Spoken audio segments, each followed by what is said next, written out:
Beninese, my dear compatriots, I am addressing you tonight because our country has experienced extremely serious events today. Indeed, a handful of soldiers under the pretext of a fallacious claim undertook a mutiny with the aim of attacking the institutions of the Republic and destabilizing our nation, by thus challenging the democratic order. Such an undertaking would have resulted in plunging our country into an adventure with no tomorrow and disastrous consequences. It would have put a stop to the development process initiated by our country thanks to the efforts undertaken by all its daughters and sons. In such circumstances, my Republican duty as President of the Republic, Supreme Commander of the Armed Forces, and guarantor of the country's stability compels me to take appropriate measures to thwart the work of adventurers eager to take us back to a past of sad memory. I have therefore, in coordination with the Command of the Defense and Security Forces, initiated the necessary actions to maintain peace in order to ensure the safety and tranquility of everyone throughout the national territory. I would like to commend the sense of duty of our army and its leaders who have remained Republican and loyal to the homeland. With them, we acted decisively, retook the positions until we cleared the last pockets of resistance from the mutineers. This commitment and mobilization allowed us to thwart these adventurers and prevent the worst for our country. This failure will not go unpunished. This is the place for me to congratulate our defense and security forces as a whole for their sense of duty. I would also like to take this opportunity to think of the victims of this senseless adventure, as well as those still being held by the fleeing mutineers. I assure them that we will stand up to find them safe and sound. My dear compatriots, I would also like to take this opportunity to thank you, both from within and outside the country, for your active support and numerous messages of encouragement during this day. They reassured us and gave us the necessary energy to stand up for Benin, which we can say is truly one soul. Finally, I would like to reassure you that the situation is completely under control and therefore invite you to calmly go about your activities starting this very evening. Security and public order will be maintained throughout the national territory to ensure freedom of movement. To all, long live the Republic, long live Benin. Thank you.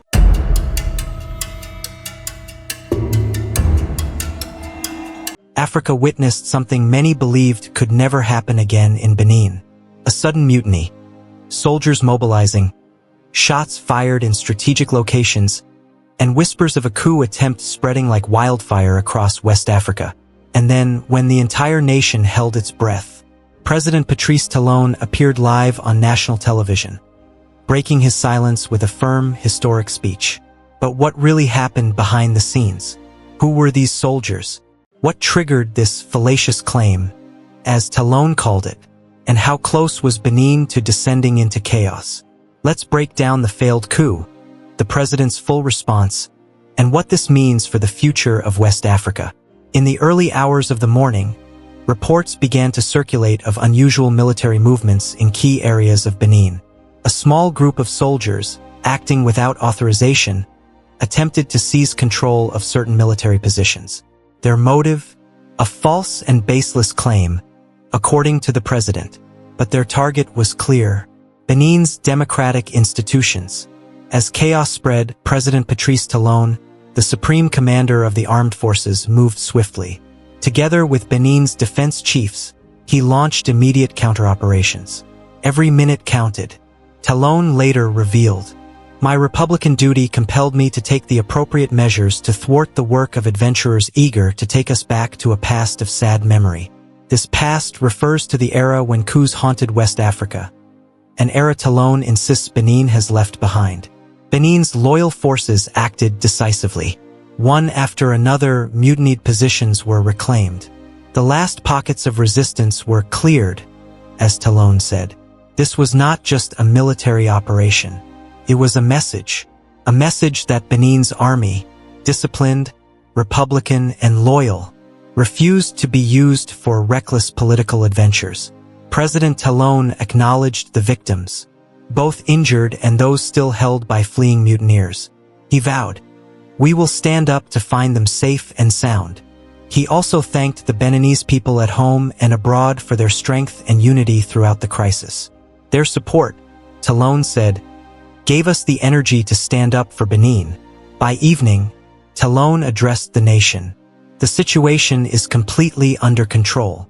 He urged citizens to return to daily activities, assuring that security would be maintained across the entire national territory. This was more than reassurance. It was a declaration that Benin would not fall into the wave of coups sweeping other parts of West Africa.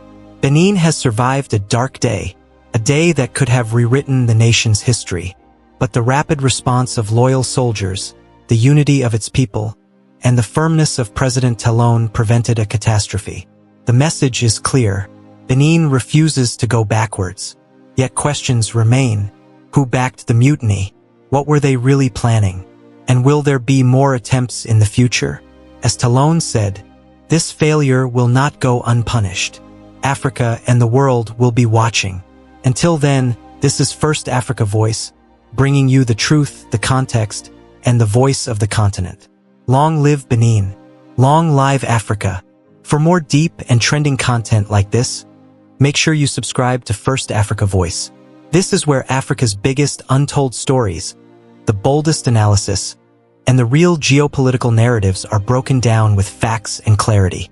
Hit the subscribe button, join the family, and let's continue telling Africa's story from Africa's perspective.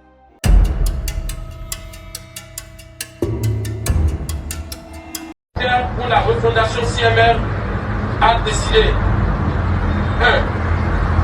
La constitution du novembre 2025 est suspendue. Toutes les institutions sont dissoutes. Les activités des partis politiques suspendues jusqu'à nouvel ordre. Les frontières terrestres, maritimes, aériennes du Bénin sont fermées jusqu'à nouvel ordre. La prise du pouvoir en ce moment traduit la ferme volonté du comité militaire de la refondation à mettre fin à l'exclusion de toutes les couches sociales de notre pays sans distinction aucune.